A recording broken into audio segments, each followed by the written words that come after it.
अगर तानाशाही और अत्याचारी तुम पर अत्याचार करे तो तानाशाह के सामने झुकना नहीं है। अरविंद केजरीवाल जी एक आम आदमी है। आम आदमी और मोटी चमड़ी वाली नेता में अंतर होता है। हर कदम पर एलजी साहब रोड़े अटका रहे हैं। केंद्र सरकार हर कदम पर पैर खींच रही है और चाह रही है कि काम ना हो। उसके बावजूद जनता के काम हुए। भारतीय जनता पार्टी को भी जनता ने नकार दिया था। उसके बाद एक बार नहीं, फिर 5 साल के बाद फिर उनका सुपड़ा साफ हो गया था। पर इनको फिर भी शर्म नहीं आती है। कुतर्क के अलावा भारतीय जनता पार्टी कुछ नहीं सीख सकती। जो मुख्यमंत्री की कुर्सी है, ये कुर्सी अरविंद केजरीवाल का इंतजार करेगी। अरविंद केजरीवाल रिस्क लेने के लिए जाने जाते हैं। अग्नि परीक्षा से गुजरने के लिए तैयार है। मेरा केजरीवाल ईमानदार। अरविंद केजरीवाल जी ने आज ईमानदारी का एक नया कीर्तिमान स्थापित किया है और उन्होंने कहा है कि वो कुर्सी पर तभी बैठेंगे जब दिल्ली की जनता उनको दोबारा चुन के भेजेगी। अरविंद केजरीवाल जी एक कट्टर ईमानदार व्यक्ति हैं। जब से उन्होंने राजनीति की है, शुरू की है, ईमानदारी का ही परचम लहराया है। आप अरविंद केजरीवाल को पहले समझिए कि वो है कौन। अरविंद केजरीवाल जी ने 49 दिन में रिजाइन कर दिया था अपने एक सिद्धांत के कारण। और उससे पहले अगर आप देखेंगे, इनकम टैक्स की नौकरी करते थे वो, उसको लात मार दी। अगर उनको कमाना होता पैसा तो वो तब कमा लिए होते। फिर 10 साल तक वो झुग्गी बस्तियों में काम करते रहे। उनका एक ही मकसद था, देश के लिए काम करना। आज जब भारतीय जनता पार्टी के लोग लांछन लगा रहे हैं, जो लांछन इन्होंने लगाया, उस लांछन के बाद कोई भी जिम्मेदार व्यक्ति, ईमानदार व्यक्ति इसको बर्दाश्त नहीं कर पाएगा। अरविंद केजरीवाल जी एक आम आदमी है। आम आदमी और मोटी चमड़ी वाली नेता में अंतर होता है। अरविंद केजरीवाल जी ने ये कहा है कि जब तक अब मैं जनता के द्वारा पाक साफ साबित नहीं हो जाता हूं, तब तक मैं मुख्यमंत्री का पद नहीं लूंगा।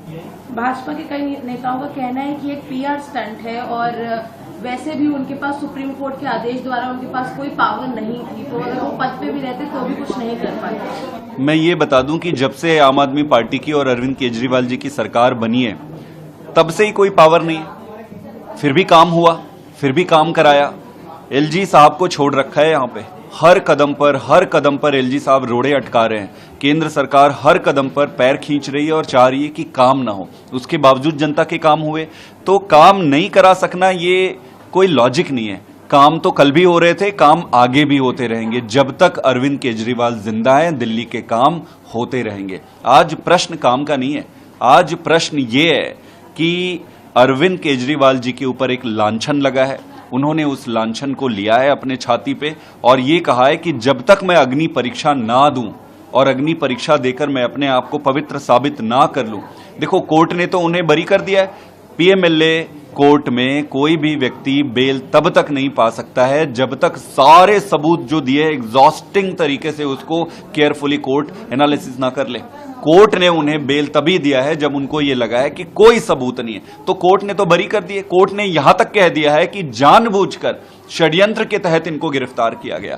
तो सवाल, प्रश्न आज कोर्ट का नहीं है। कोर्ट ने तो बरी कर दी। प्रश्न जनता का है। जनता ने अरविंद केजरीवाल को सीएम बनाया था। जनता के आशीर्वाद से वो सीएम बने थे। तो जनता अब तय करेगी अरविंद केजरीवाल जी बेईमान है या ईमानदार। आखिरी सवाल सर, एमएलए की मीटिंग होगी और नाम आएगा नेक्स्ट सीएम का सामने, तो क्या अभी कोई ऐसा नाम जो ऑलरेडी टेबल पे है कि इनका नाम आगे पुश किया जाए? वो इंपॉर्टेंट नहीं है। आज आप समझिए, अरविंद केजरीवाल जी ने अपने ईमानदारी के कारण उन पर एक लांछन लगा है। उस लांछन को उन्होंने ये कहा है कि जब तक मैं अग्नि परीक्षा ना दे दूं, तब तक मैं सीएम की कुर्सी पर नहीं बैठूंगा। तो वो जनता की अदालत में है। अब जनता अरविंद केजरीवाल जी के आगे का जो भी उन्हें क्या करना है जनता तय करेगी। बाकी सारी चीजें छोटी है, वो हो जाएगी। कह रही है कि एक बार आप लोग चुनाव में जा चुके हैं, लोकसभा चुनाव में आप चुनाव में जाने की बात करें तो मैंडेट तो आ ही चुका है और जनता ने आपको नकार दिया था। 7-0 से रिजल्ट आया। नहीं, भारतीय जनता पार्टी को भी जनता ने नकार दिया था। 67 सीटें आम आदमी पार्टी को मिली थी। उनका सुपड़ा साफ हो गया था 3 सीट में। उसके बाद एक बार नहीं, फिर 5 साल के बाद फिर उनका सुपड़ा साफ हो गया था। उसमें भी नहीं, फिर एमसीडी में भी इनका सुपड़ा साफ हो गया। पर इनको फिर भी शर्म नहीं आती है। प्रश्न ये नहीं है। प्रश्न ये है कि क्या इस देश में कोई व्यक्ति सीएम के पद को इस तरीके से छोड़ता है? आज वो उनके पास मजबूरी नहीं है। कोर्ट ने उन्हें बरी कर दिया है। कोर्ट ने साफ शब्दों में कहा है, एक जज ने तो यहां तक कहा है कि जेल से क्यों सरकार नहीं चल सकती। अगर वो जेल गए थे, जेल में क्यों रिजाइन नहीं किया? बड़ा प्रश्न ही है। वो इसलिए रिजाइन नहीं किया क्योंकि एक ट्रेंड सेट करना चाहते थे कि अगर तानाशाही और अत्याचारी तुम पर अत्याचार करे तो तानाशाह के सामने झुकना नहीं है। अपने सिद्धांतों को, प्रजातांत्रिक मूल्यों को, हमारे कॉन्स्टिट्यूशन को जिंदा रखना है।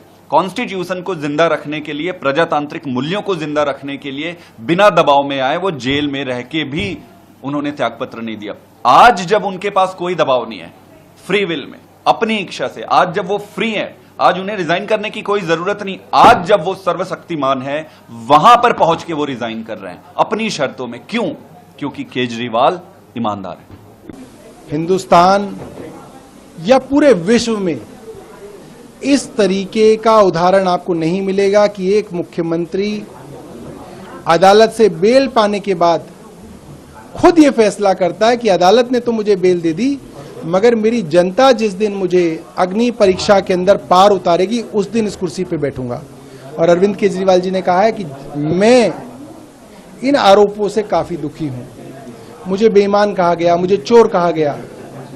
मैं अपनी जनता की अदालत में जाऊंगा और ये कहूंगा कि अगर मैं ईमानदार हूं तो आप मुझे वोट दीजिए और मुझे इस कुर्सी पे बिठाइए, और अगर मेरे को आप वोट नहीं देंगे तो मैं इस कुर्सी पर नहीं बैठूंगा। बीजेपी कह रही कि मैंडेट तो इससे पहले भी मिल चुका है, जब लोकसभा का चुनाव हुआ 7-0 से आपकी हार हुई, वो भी इन आरोपों के बाद ही चुनाव हुआ था। देखिए, भारतीय जनता पार्टी को कुतर्कों की आदत है। कुतर्क के अलावा भारतीय जनता पार्टी कुछ नहीं सीख सकती। क्या वो चुनाव अरविंद केजरीवाल को मुख्यमंत्री बनाने का चुनाव था? वो चुनाव देश में प्रधानमंत्री बनाने के लिए था, और अरविंद केजरीवाल प्रधानमंत्री के ना दावेदार थे ना उम्मीदवार थे। तो वो एक अलग चुनाव था, ये एक अलग चुनाव है। पिछले 3 बार से दिल्ली की जनता भारतीय जनता पार्टी को लोकसभा में वोट देती है और विधानसभा में 3 सीटें देती है, 8 सीटें देती है। तो भारतीय जनता पार्टी को सच्चाई मालूम है। हमने नवंबर में चुनाव कराए जाने की वकालत की, उन्होंने इसकी मांग की। आपको लगता है कि विधानसभा भंग किया जाना चाहिए? अब आप लोगों की तरफ से इसका क्या प्रस्ताव जाएगा? देखिए, आम आदमी पार्टी हमेशा ये कहती है चाहे फैसला कोर्ट का हो या जनता को तुरंत होना चाहिए। सुप्रीम कोर्ट ने भी कहा कि केंद्र सरकार और सीबीआई जानबूझ के इस फैसले को भी रोक रही है, ट्रायल शुरू नहीं कर रही है। 2 साल हो गए, अभी तक ट्रायल शुरू नहीं हुई। केंद्र सरकार चाहती है ट्रायल शुरू ना हो, फैसले ना हो, विधानसभा भंग किया जाएगा ताकि ये हम रिकमेंडेशन कर रहे हैं। हम कह रहे हैं केंद्र सरकार को कि जल्द से जल्द चुनाव कराया जाए। हम इंतजार करेंगे। अभी मुख्यमंत्री को चुनने की जो बात है कि पीएससी की मीटिंग में सभी विधायक दल की बैठक होगी, क्या जो चुने गए विधायक या मंत्री होंगे कोई मुख्यमंत्री बनेगा? देखिए, इसके बारे में अभी कोई चर्चा पार्टी के अंदर नहीं हुई है। मैं आपको ये बोल रहा हूं कि जो मुख्यमंत्री की कुर्सी है, ये कुर्सी अरविंद केजरीवाल का इंतजार करेगी, और हम विधायक, मंत्री या जो मुख्यमंत्री बने, उस सबका सिर्फ एक ही ध्येय होगा कि कैसे जनता की अदालत में इस अग्नि परीक्षा को पार करके अरविंद केजरीवाल जी को उनकी मुख्यमंत्री की कुर्सी पर बिठाया जाए। एक अंतिम सवाल, कई राज्यों में ऐसा दिखा कि जो नए सीएम बने चुनाव के बाद जो परिणाम है उसके बाद परिस्थितियां काफी बदली हुई दिखी। आपको लगता है कि ऐसा कुछ आशंका? देखिए, ये तो अरविंद केजरीवाल का अपनी जनता के ऊपर भरोसा है। अरविंद केजरीवाल रिस्क लेने के लिए जाने जाते हैं। अरविंद केजरीवाल वो आदमी है जिन्होंने इनकम टैक्स की नौकरी छोड़ के 10 साल तक झुग्गी झोपड़ियों के अंदर काम किया। उन्हें नहीं मालूम था कि आम आदमी पार्टी बनेगी, वो कल को मुख्यमंत्री बनेंगे, मगर उन्होंने किया। अरविंद केजरीवाल रिस्क लेते हैं। अरविंद केजरीवाल जनता के ऊपर फैसले छोड़ते हैं। जनता जो सोचेगी वो अरविंद केजरीवाल के लिए करेगी। मुख्यमंत्री जी अग्नि परीक्षा से गुजरने के लिए तैयार है और दिल्ली तय करेगी कि मुख्यमंत्री ईमानदार हैं कि नहीं है। अरविंद केजरीवाल जी ने 2020 में काम के नाम पर वोट मांगा था और कहा कि अगर मैंने काम किया है तो मुझे वोट देना, मैंने काम नहीं किया तो मुझे वोट नहीं देना। आज उनपे तौमतें लगाई गई, आरोप लगाया गया। आज मुख्यमंत्री जी ने अपनी ईमानदारी की परीक्षा, अग्नि परीक्षा देने का फैसला लिया है। दिल्ली की जनता मुख्यमंत्री को ईमानदार घोषित करेगी झाड़ू का बटन दबाकर। और अब आने वाला 2025 का दिल्ली चुनाव, दिल्ली की जनता उस चुनाव के माध्यम से अपने मुख्यमंत्री को ईमानदार घोषित करेगी।